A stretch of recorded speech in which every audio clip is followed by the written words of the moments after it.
अस्सलाम वालेकुम जी। पंजाबी की एक मिसाल तो आपने सुनी होगी कि नवा कट्टा खुल गया। तो मेरे ख्याल में आजकल ये मिसाल बैरियर टाउन पे बिल्कुल फिट आती है। कुछ दिन कबल एक न्यूज आप लोगों ने सुनी होगी कि बैरियर टाउन के चंद ब्लॉक्स पे डीएचए ने कब्जा कर लिया है या टेक ओवर कर लिया है। F1, F2 और F3 ब्लॉक हैं जो ऑलरेडी डेवलप ब्लॉक थे। कुछ ब्लॉक्स के अंदर तो घर भी बने हुए हैं, ठीक है। तो इसके हवाले से बैरियर टाउन ने काफी सेक्टर्स के अंदर की लोकेशन पे जो है वो अपने बैनर्स भी अवेजा किए हैं कि जितने भी इनके मुतासरीन है वो फिल फॉर जो है वो बैरियर टाउन हेड ऑफिस से रब्ता करें। खैर अभी ये खबर जो है वो मार्केट में गर्म थी कि एक नई खबर आ गई है जी कि नेशनल अकाउंटेबिलिटी ब्यूरो नैब ने बैरियर टाउन फेज 8 एक्सटेंशन के खिलाफ जो है वो तहकीकात का आगाज कर दिया गया है। स्क्रीन पे एक लेटर चल रहा है जी जिसके ऊपर ये मेंशन है बाकायदा तौर पे कि जितने फेज 8 एक्सटेंशन के अलॉटीज हैं वो फिल फॉर नैब के दफातर वाकया इस्लामाबाद और रावलपिंडी में उनसे रब्ता कर सकते हैं। अपने जो ओरिजिनल डॉक्यूमेंट्स हैं, अपने आईडी कार्ड की कॉपी और प्लस अपना एक बयान अल्फी एप्लीकेशन के साथ लगा के आप थ्रू डॉक भी भेज सकते हैं, थ्रू ईमेल भी भेज सकते हैं और नैब के दफातर में जाके बाय हैंड भी जमा करवा सकते हैं। नैब के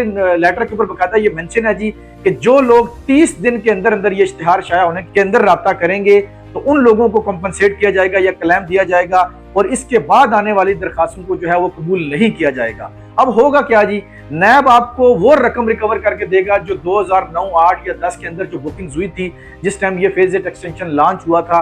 तो उस रकम की आज क्या वैल्यू, अगर उस टाइम आपने 12-13 लाख का प्लॉट लिया था तो आज तकरीबन जो है वो कम से कम 16 साल के बाद अगर आपको मेरे ख्याल में 1 करोड़ भी मिले तो वो कम है।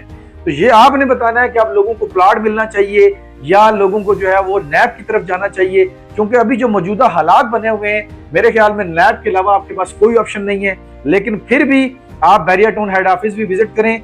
अगर आप बैरियर टाउन की इंतजामिया से मुतमिन हैं और प्लॉट की तरफ जाना चाहते हैं तो वो आपका अपना ऑप्शन है। अदरवाइज नैब ने ये जो लेटर जारी किया है इसके मुताबिक आप फिल फॉर नैब के ऑफिस में जाकर या फिर उनको थ्रू डॉक या ईमेल जो है वो अपने डॉक्यूमेंट्स वगैरह भेज दें तो ताकि जो है को आप लोगों की कोई रिकवरी आपको हासिल हो सके। मजीद बैरियर टाउन के हवाले से किसी भी किस्म की इंफॉर्मेशन के लिए ऑन स्क्रीन नंबर पे आप मुझसे या मेरी टीम से रब्ता कर सकते हैं जी। बहुत शुक्रिया।